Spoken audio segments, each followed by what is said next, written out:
Hi everybody, I'm Jurius Doctor. Today we're going to be taking a look at Star Citizen.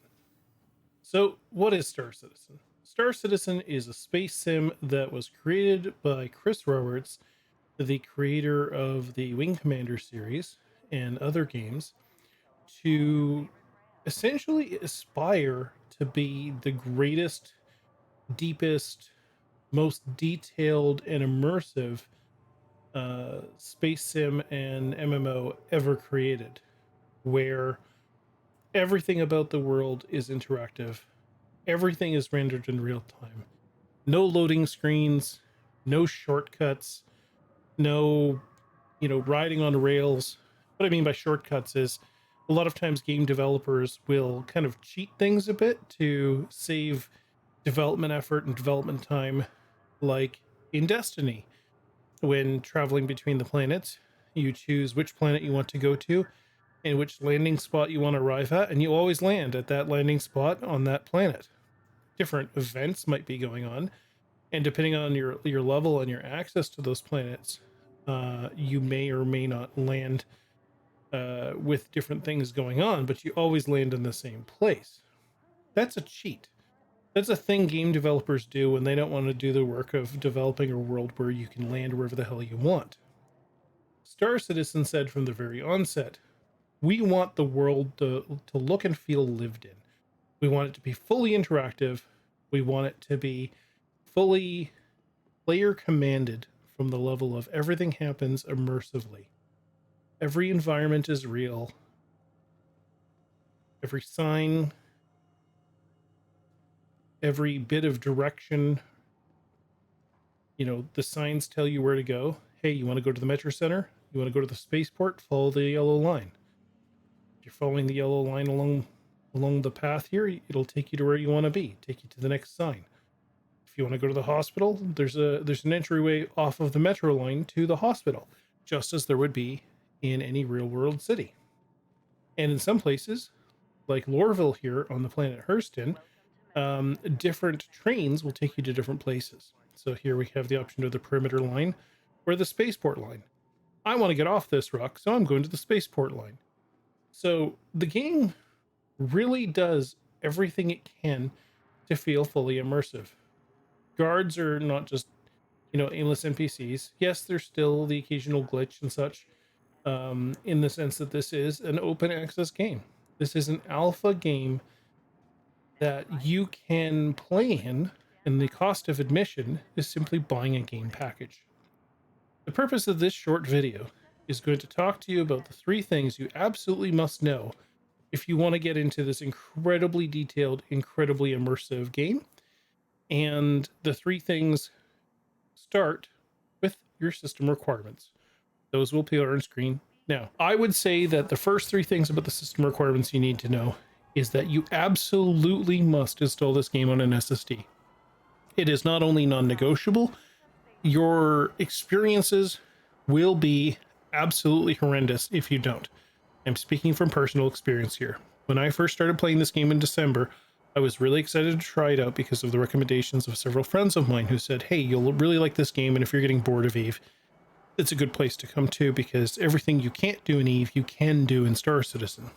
This piqued my interest, and I installed the game on one of the larger hard drives I had. Unfortunately, the larger hard drive was a hybrid drive. Now, hybrid drives are great because they've got a fairly large cache, and they're great for read-write, especially when you're storing things like movies or data that has to stick around for a while. But they're not great for games that are hungry for input and output, where they do a lot of reading and a lot of writing to the hard drive. This is what you need an SSD for, and Star Citizen uses the SSD to its complete capacity. You really, really want to have a fast SSD in your system. You can probably run this on a system with an older SSD, but going to M.2 NVMe SSDs is going to, which is a type of SSD. If you don't know computer components or specifications, just take your computer, if it's a desktop, to your local computer store and say, I want the fastest SSD I can put in this for my budget. The second thing that you're going to need in your system requirements is you're going to want to have at least a 6 gig graphics card. Once you have a 6 gig graphics card, which is a little bit above their recommended minimum, as shown on screen, you're going to basically be able to run this game looking at least as good as it looks on my screen. And right now I'm running it on a 1070 Ti. So this doesn't even really need to be a super new card. It can even be a card that somebody had laying around, or that you buy off of a friend used, or even a card that somebody pulled out of their Bitcoin miner. A lot of people just groaned and screamed and said, no, don't do it. Honestly, the 1070 Ti I'm running in my system came out of a former coworker's Bitcoin mining rig. So it's buyer beware, obviously, caveat emptor. And with prices of GPUs falling almost as fast as the price of Bitcoin, you can find GPUs a lot cheaper now, and the prices of new ones are starting to come down. But definitely get yourself at least a 6 gig card. If you can get a GTX 1660 or better, do it. Or an AMD, RX 5 series, do that or better. But you don't have to, break the bank to get into a graphics card to play this game. The third part of the specifications you really need to make sure you're meeting is that you have to have at least 16 gigs of RAM.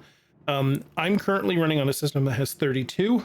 I'm playing Star Citizen. I have browser windows open, and I'm recording into OBS, and I'm currently sitting at about 40% utilization of my memory. So definitely want to make sure that you have at least 16. 32 is better. Now, if you are a student, if you're a traveling business person, if you're somebody who has to work off of a laptop, or because budgetarily that's what you can afford, that's fine. But I will tell you that this game will not run on integrated graphics unless you're into something like a top of the line new SoC system. And even then, I've never tested it and I haven't tried. So your mileage may vary. Most of the major issues I encountered were because I wasn't running with the recommended specifications. Second thing you need to know about playing this game is that you absolutely must buy a game package. I'm going to show on screen here what the section of the website looks like where you'll find game packages. It's here. And when you purchase a game package, you're getting a digital license of the game. It's essentially a pre-order where they're giving you early access. The digital license gives you the ownership, essentially, or proof of purchase that you have a copy of Star Citizen. You can then log into the game and you can play in the persistent universe, which is what I'm in now, the player test universe or public test universe, which is where you'll see the latest patches being trialed by the community to make sure that, they're performing well. The developers can see how people interact and what bugs get submitted, and then they'll make their improvements and patches from there. It gives you access to Arena Commander, which is ship-based multiplayer PvP, and you'll also get access to the multiplayer first-person mode. Now, there are ships listed on the Roberts Space Industry website under a section called standalone ships. I must tell you that if you spend money on standalone ships and you have not purchased a digital license or a game package, you will not be able to log in to use those ships. Those are add-ons. Purchasing standalone ships is in addition to and support of having a game license. You're simply buying early access to these ships and persistent ownership of them in the event of a wipe. Because this game is still in alpha and developers are still smashing stuff into the game, wipes are a regular occurrence. You must buy a game license, and your game license will come with one ship. Now, one of the first ships you'll typically see offered in the game licenses is the RSI Aurora. That is this model of ship. This particular model is the LX, which is a transport and fighter, but they all have basically the same fuselage. You enter them the same way. So you enter the ship from one of these side doors, it opens up, you'll climb the side ladder, and then you're in the cockpit.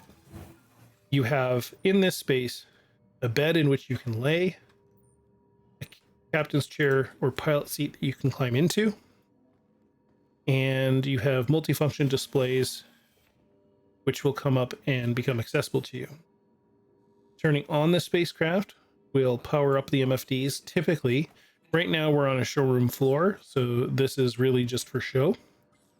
But this gives you an idea of the size and scale of these vessels. The smallest ships, with one or two notable exceptions, in Star Citizen, the smallest ships are about the size of a 5-ton truck. So your typical box lorry if you're in the UK. They're about 20 feet long or 26 feet long, you know, small cab.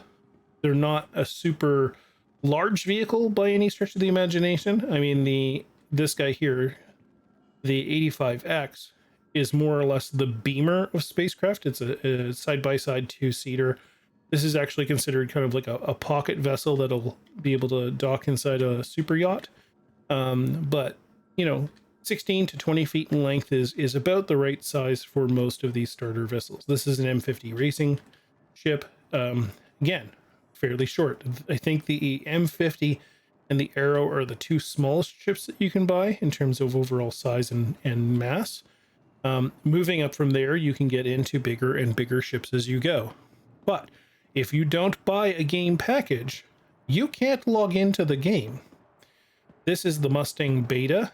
I personally feel the developers are going astray by offering the Mustang Alpha, this thing's baby brother, as a starter ship, because the defining difference between the RSI Aurora, which we looked at over there, and this guy, or rather his brother, is that the RSI has an interior with a bed and place to sleep, whereas the Mustang Alpha does not. The Mustang Beta, however, when you enter it, has a compartment area to the rear that you can access once you're seated, and you can look to your right, and when you do, gotta wait for the canopy to close. When you look to your right, you'll see exit to rear, at which point your seat turns around, and then you can enter the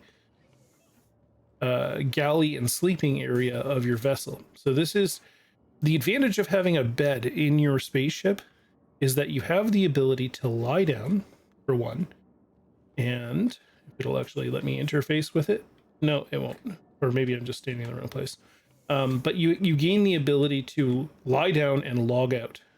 And logging out accomplishes a couple of things when you're in your bed in the spaceship. One, when you return to the game and you log back in, if you're not at a city, meaning a starport, and you're not at a station or a Lagrange point, basically space stations, you will not log back into your ship unless you log out from a bed. If you have your ship parked on a moon or a planet or next to a landing point and you sign out from your bed in your ship, you'll sign back in that same location. Whereas if you just quit the game, force quit, you will wake up at whatever your last respawn location was. Usually that's either going to be a hospital facility or it will be your starting point. So whatever you set your default city to. That said, the last thing that you really need to know out of the three things to cover. So first thing is making sure your computer meets all the specifications, and there's 3 or 4 of them. The second thing is starter packages. You must buy a game package. The third thing you really need to know as a new player of Star Citizen is that there is, as part of taking off from a colony or from a spaceport or taking off from a station, there is a decorum that you have to follow in flying your ship. Part of that is that you have to ask for permission to take off, or they won't open the hangar bay doors. And so I'm going to show you right now what it looks like to take off in Star Citizen as opposed to a lot of other games. And I'm going to show you how to bind that request to take off to a hotkey. So first, we're going to go to the bay where my ship is being stored. Right now it's in Hangar 1. And we choose Hangar 1 from the elevator. The elevator will take us to Hangar 1. We can see there my ship's about 1 kilometer away. It's getting closer. And the elevator will stop about 100 meters away.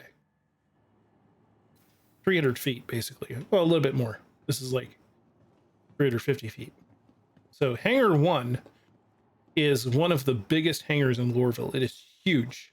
You would typically take much, much, much larger ships out of this hangar. But occasionally, even if you're flying a small ship, you'll spawn in here. And to give you an idea for scale, this is my female character.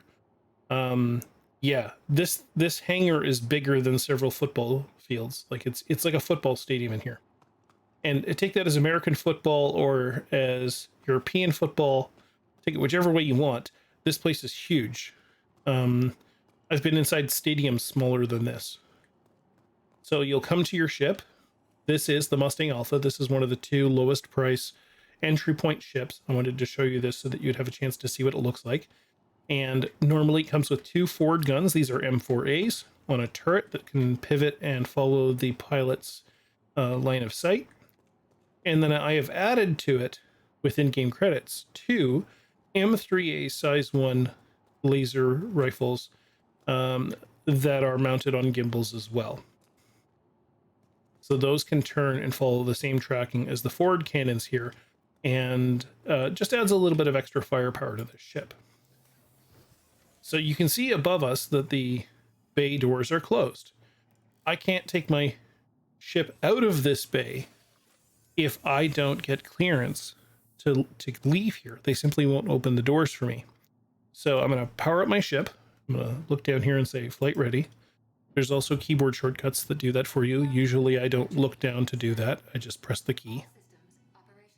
But now what we need to do is we need to understand what are the 3 ways of taking off out of here.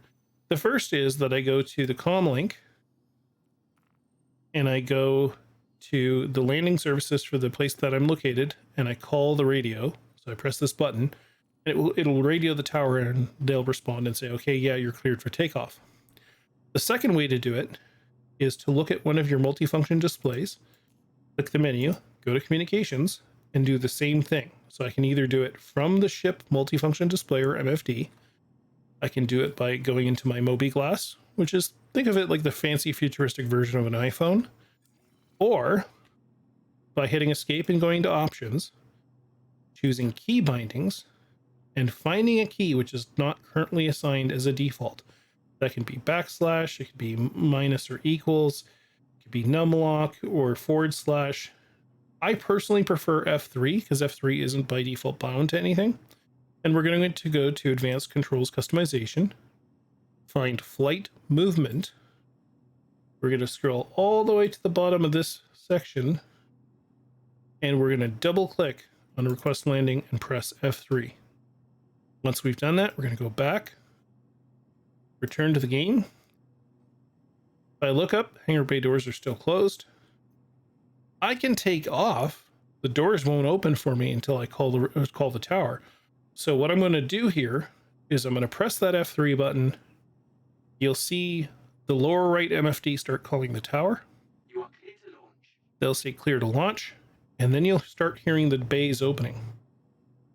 And there we go. We can see the night sky above, and those doors are opening. Now, if I try to take off right now, and I try to climb too quickly, I will run into those doors. Those are physical objects.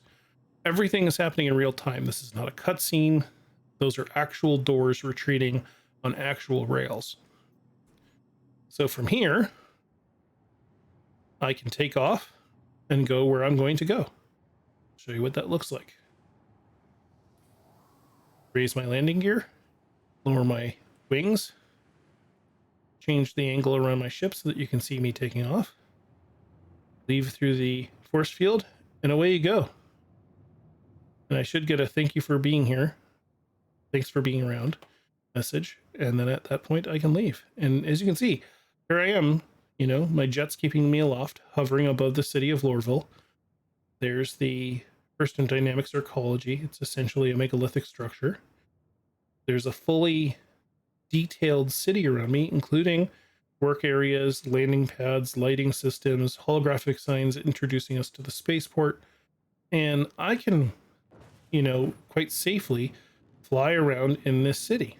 There are other landing pads and other places I can land on, but the only place that I can refuel and access services and store my ship is from a spaceport or from a starbase. So from here, I hope that this is enough for you to understand the level of detail in this game and the options that are available to you. And this is definitely a game that you should get into playing. If you like space sims, if you like being able to control everything about your experience, this is definitely the game for you. I'm Jurius Doctor. If you've enjoyed this video, please click the like button. It really helps the channel out. If you have any questions or comments, please feel free to throw them in the comments section below. If you're one of the people who watches my video and hasn't yet subscribed, please subscribe to the channel. I have more coming out, and you can toggle your alert preferences by hitting the bell. Thanks so much, everybody, and I'll chat with you again.